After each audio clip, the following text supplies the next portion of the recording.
Assalamualaikum warahmatullahi wabarakatuh. Di sini saya akan menjelaskan mengenai rasio-rasio yang ada di RTI Bisnis, aplikasi di Play Store, guna melihat bagaimana rasio-rasio suatu perusahaan yang telah ada di bursa efek atau di pasar modal. Di sini saya akan memberi contoh di perusahaan ICBP atau Indofood, yang dimana di ICBP ini produk utamanya yaitu penjualan makanan produknya Indofood. Ya, di sini kita melihat banyak sekali rasio-rasio yang dipaparkan di aplikasi ini. Yang pertama, saya membahasnya dari atas, yaitu earning per share atau laba bersih per saham atau per lembar sahamnya. Jadi di sini kan ada harga dari ICBP yaitu 10.550 per lembar. Untuk membeli saham ini kalian membutuhkan uang 1.055.000 karena dikali 100 untuk jumlah satu lot yaitu 100 lembar. Minimal pembelian untuk saham ini ya. Nah, kita lihat di sini ada period, yaitu periode dari keuangan kuartalan atau 3 bulanan di 2017, 18, 19 dan 20. Lalu Q1 yaitu kuartal pertama atau 3 bulan pertama, yaitu laporan dari bulan 1 sampai 3 atau Januari sampai Maret. Lalu Q2 atau kuartal 2 dari April hingga Juni. Lalu Q3 dari Juli hingga September, dan Q4 dari Oktober sampai Desember. Nah, di sini kita lihat ada EPS atau earning per share atau laba bersih per lembar saham. Di sini misalnya pada 2019 yaitu 432 EPS-nya, berarti setiap lembar atau 10.550 harga sahamnya kalian mendapatkan laba bersih sebesar 432. Lalu DPS yaitu dividen per share atau dividen per lembar saham, yaitu pembagian laba yang dibagikan oleh Indofood kepada kita investor. Di sini kita lihat EPS dan DPS-nya itu meningkat. Jadi performanya juga meningkat dari laba bersihnya. Lalu ada DPR yaitu dividend payout ratio, yaitu nilai dari DPS dibagi dengan EPS-nya. Misalnya 162 DPS-nya dibagi EPS 326 lalu dikali 100 menjadi 49,69%.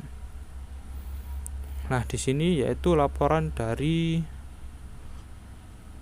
kuartal kedua yaitu 30 Juni 2020 untuk tahun yang berakhir 2 Desember atau financial year end Desember. Lalu kolom issued shares yaitu jumlah lembar saham yang dijual itu sebesar 11,66 miliar lembar saham. Kita lihat di profil yang dijual ke masyarakat yaitu sebesar 2.270.230.000 jumlah lembar saham yang bisa kita beli. Lalu ada market cap atau market capital, yaitu harga 10.550 dikali 11,66 miliar. Sehingga makin besar harga sahamnya, maka market capital juga besar. Selanjutnya yaitu di kolom fundamental.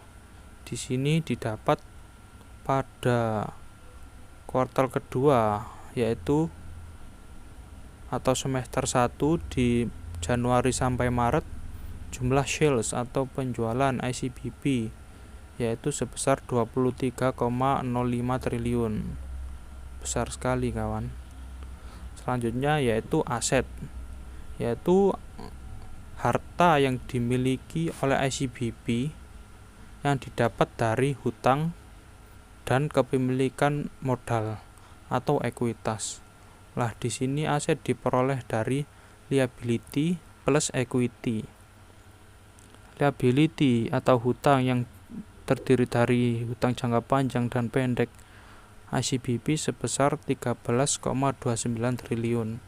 Lalu equity yaitu jumlah aset bersih atau kekayaan bersih yang dimiliki ICBP itu sebesar 28,72 triliun dari 4 aset dikurangi liabilitas, sehingga ini adalah kekayaan bersih, tidak ada hutangnya. Lalu cash flow atau aliran kas dari usaha bisnisnya ICBP ini sebesar 3,93 triliun. Lalu operating profit atau laba operasi yaitu 4,34 triliun. Laba operasi ini yaitu laba yang didapat dari hasil penjualan utama dari ICBP, misalnya terkenal dengan makanannya Indomie. Lalu selanjutnya net profit atau laba bersih. Laba bersih ini dari ICBP yaitu 3,38 triliun. Laba bersih ini didapat dari penjualan dikurangi biaya-biaya seperti karyawan, lalu bahan-bahan persediaan, lalu beban pajak yang dibayar, sehingga menghasilkan laba bersihnya 3,38 triliun. Selanjutnya yaitu di earnings atau pendapatan ya, yaitu di atas tadi sudah ada dividen per share terakhir kali dibagi yaitu Juli kemarin 2020 sebesar Rp215 per satu lembarnya.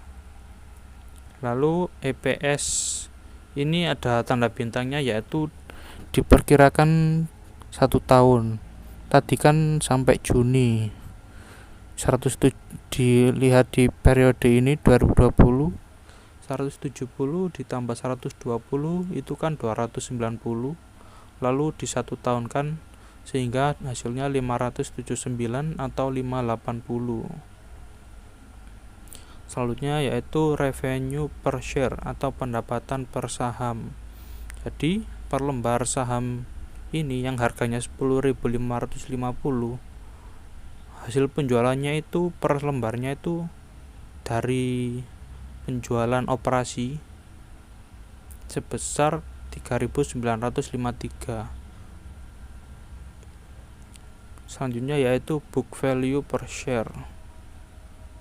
Selanjutnya yaitu book value per share atau nilai buku per satu lembar saham. Di sini ICBP book value-nya yaitu 2.463. Lah, book value sama net asset per share ini harusnya sama, karena book value ini aset bersih. Aset bersih itu didapat dari aset dikurangi liabilitas atau ekuitas.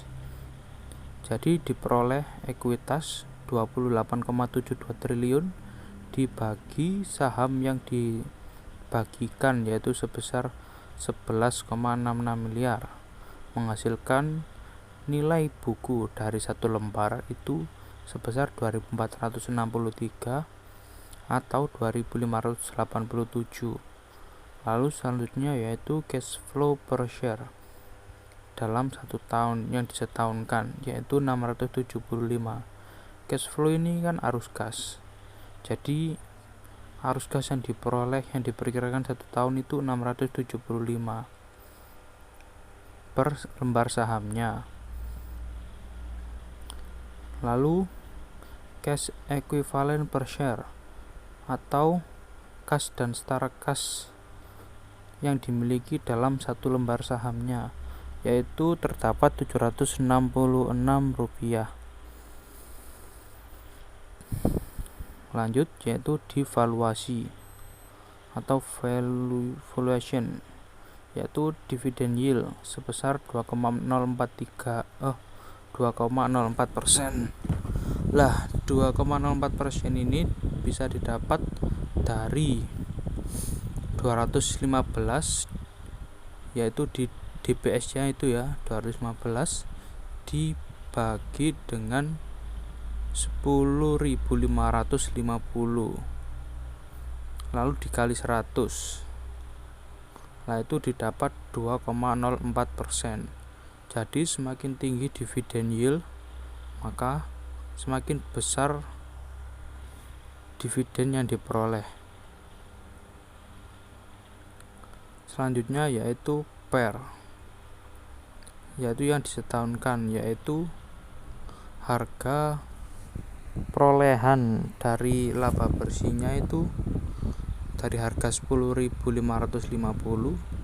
dibagi laba bersihnya per saham, yaitu 579, didapatkan 18,22. Artinya di sini untuk agar kita dapat mendapat modal kita kembali yang didapat dari laba bersih, maka kita membutuhkan 18 kuartal agar 18 tahun agar kita mendapatkan uang kita kembali sebesar 10.550. Nah, di sini peran menurut kalian itu mahal atau tidaknya? Di sini menurut saya ya tinggi, karena membutuhkan waktu lama agar modal 10.550 didapat kembali. Namun kembali lagi ke performanya, dia kan setiap tahun untung. Dilihat dari EPS-nya, yaitu di 2017 sebesar 326, 2018 392, 2019 432. Jadi jika kemungkinan EPS-nya meningkat terus, maka bisa saja PER-nya ini mengecil. Lalu selanjutnya yaitu price sales ratio. Sama seperti tadi, di sini kan revenue atau sales-nya itu kan 3.953. Nah, ini 10.550 dibagi revenue per share-nya sebesar 3.953 dan diperoleh hasil 2,67 kali. Artinya ini 2,67 kali lebih mahal atau 2,67 kali dari pendapatan yang diperoleh IJBB atas harga 10.550-nya. Selanjutnya yaitu price book value ratio sebesar 4,28 kali. Artinya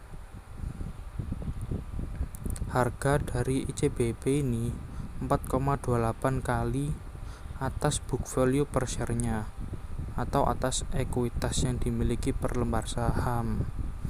Jadi makin kecil artinya semakin murah.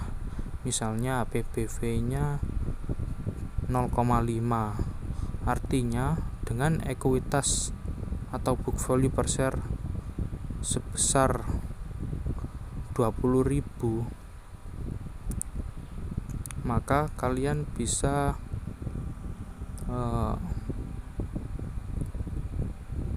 mendapatkannya dengan harga murah sebesar 10.550, seperti itu. Selanjutnya yaitu price cash flow ratio yang disetahunkan. Nah, ini sama, yaitu 10.550 dibagi cash flow per share-nya sebesar 675. Lah, devaluasi ini yaitu di PER, PSR, PBV, PC, FR semakin kecil semakin bagus. Lalu ke profitabilitas.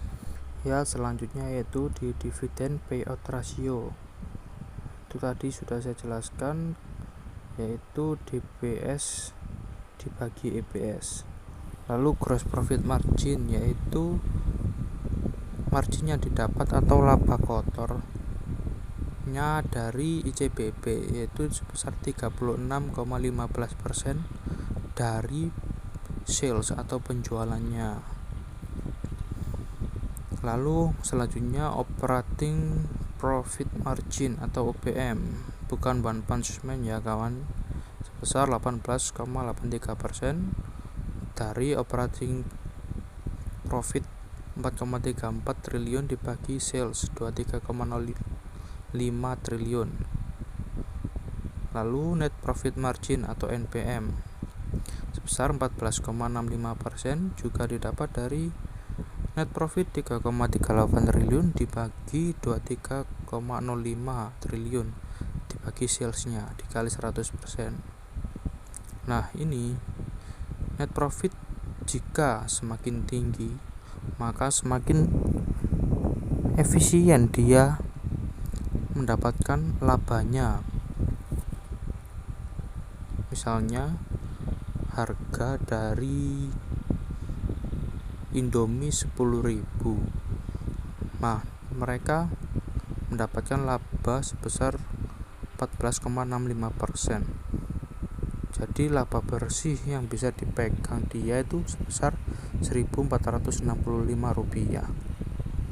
Contohnya seperti itu. Jadi makin tinggi makin mendapat laba bersihnya juga semakin baik. Lalu ada earning before tax margin, ini pendapatan sebelum pajak ya.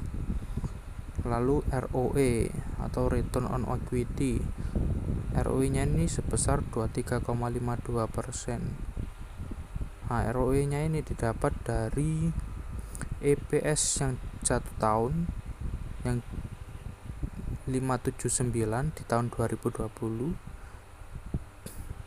dibagi dengan ekuitasnya sebesar 28,72, atau net profit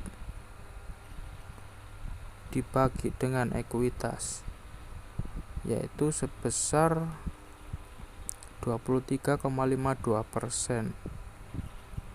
Nah, di sini artinya dalam memperoleh laba bersih atas ekuitasnya ini ICBP tinggi sebesar 23,52%. ROE ini yaitu suatu kemampuan untuk perusahaan untuk memperoleh laba bersih dengan menggunakan aset bersihnya atau ekuitasnya. Jadi makin tinggi maka semakin efisien ICBP bekerja. Seperti itu.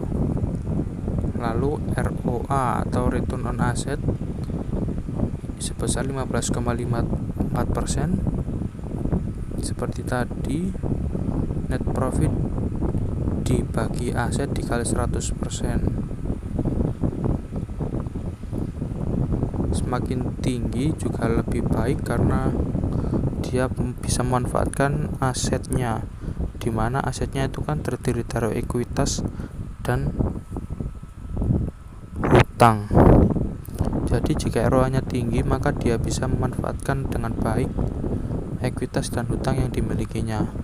Selanjutnya yaitu liquidity atau likuiditas, yaitu bagaimana suatu perusahaan itu mencairkan uangnya untuk membayar hutang-hutangnya. Nah, di sini ada debt equity ratio atau DER sebesar 46,26%. Nah, di sini artinya hutang yang dimiliki oleh ICBP kan sebesar 13,29 triliun dan ekuitas atau aset bersihnya sebesar 28,72. Nah, ini rumusnya didapat dari liabilitas dibagi ekuitas. Artinya dengan selanjutnya yaitu liquidity atau likuiditas, yaitu suatu kemampuan perusahaan untuk melunasi hutang atau kewajibannya dengan menggunakan aset lancarnya. Nah, di sini di aplikasi ini ada 4, yaitu debt equity ratio atau DER, yaitu didapat dari hutangnya atau liabilitas dibagi dengan equity atau ekuitasnya, yaitu di 13,29 dibagi 28,72 triliun dikali 100%. Artinya di sini DER-nya itu kan kurang dari 1, maka dengan modalnya itu dia bisa melunasi hutangnya.